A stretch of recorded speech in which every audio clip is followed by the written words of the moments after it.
Happy new year friends, welcome back to my channel #Shweta. তো friends, আপনাদের সকলের new year কেমন কাটলো আমাকে কমেন্ট করে জানান। আমার নিউ ইয়ার কিন্তু প্রচণ্ড ভালো কেটেছে এই সমস্ত কিউটি কিউটি পাপিসগুলোর সঙ্গে।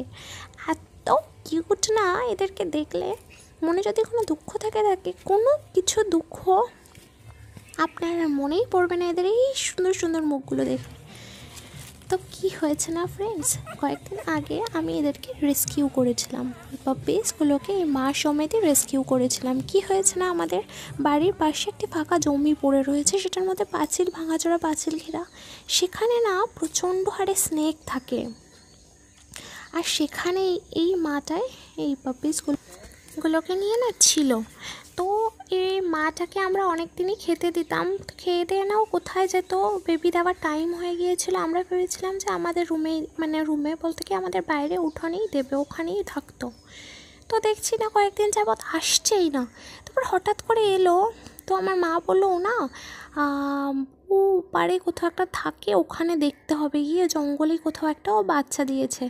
তো সেই বলতে না আমরা চলে গেলাম সেই পাশের ওই ফাঁকা জায়গাটাই, ওকে ফলো করতে করতে। ওকে খেতে দিয়েছিলাম একদিন, তো ও খাবার খেয়ে না ছোটো ছোটো পিছন থেকে চলে গেল আমাদের বাড়ির জঙ্গলগুলোর মধ্যে। তখন না আমার মা ওকে ফলো করতে করতে মা আর বাপি গিয়ে দেখতে পেয়েছিল, দেখে দুজন মিলে রেস্কিউ করে এনেছিল। বাপি এনেছে, আনার পরে আমি আর মা তাদের সুন্দর করে একটা ঘর বানিয়ে দিয়েছি, এবং সেই ঘরের মধ্যেই ওরা থাকে। ঘর বলতে কি প্লাস্টিক দিয়ে উঠোনের বাইরেই ঘর করে দিয়েছিলাম সুন্দর করে, সেখানেই ওরা সুন্দরভাবে থাকে।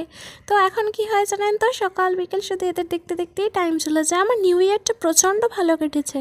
আমরা বাইরে কোথাও ঘুরতে যাইনি ঠিকই, বাট এই পাপিসগুলোর সঙ্গে আর এদেরকে ছেড়ে কোথাও যাওয়ার কথা আমরা ভাবতেই পারি না। এদের আপডেট তো আপনাদের সঙ্গে শেয়ার করতেই থাকবো, বাট প্রে করবেন যেন ওরা খুব সুস্থ সবলভাবে বড় হয়। দেখুন এত ছোটো কিউটি, একদম কিউটি। আমি সারাদিন চটকাই এদেরকে দেখে না আমি থাকতেই পারি না। এত কিউটি কী বলবো। এদের মাটাকে দেখছেন, একদম টিংটিঙে, এত রোগা না কি বলবো। এখানে 5টা বেবি আছে, 5টার মধ্যে 3টে বয় আর 2টো গার্ল। এটা হচ্ছে সব থেকে ছোটো, এটা একটা গার্ল বেবি। আর এইগুলো দেখুন এত সুন্দর। এগুলো কিন্তু দামি কোনো ব্রিড নয়, এগুলো হচ্ছে স্ট্রিট ডগ। সবাই যদি দামি ব্রিড পোষে তাহলে স্ট্রিট ডগদের কে দেখবে বলুন। আমার বাপি সবসময় বলে কাউকে পুষতে হলে স্ট্রিট ডগ পুষতে হয়, কারণ ওরা তো খেতে পায় না। ওদেরকে আমরা যদি পুষি তাহলে ওরা একটু খেতে পাবে, সুস্থভাবে ভালোভাবে থাকবে। তার জন্য আমি অল টাইম প্রেফার করি স্ট্রিট ডগদের। আমার এদের এত পছন্দ না, দেখুন কি কিউট, একদম ঘুমিয়ে গেছে, ছোট জিভ, ওহো ছোট পাগুলো দেখুন একদম পিঙ্ক। আমার এগুলো এত পছন্দ, আমি আপনাদেরকে কি বলবো ফ্রেন্ডস।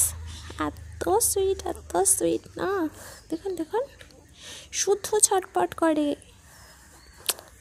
এত কিউটি না ফ্রেন্ডস। আমি আপনাদের সঙ্গে কি শেয়ার করব।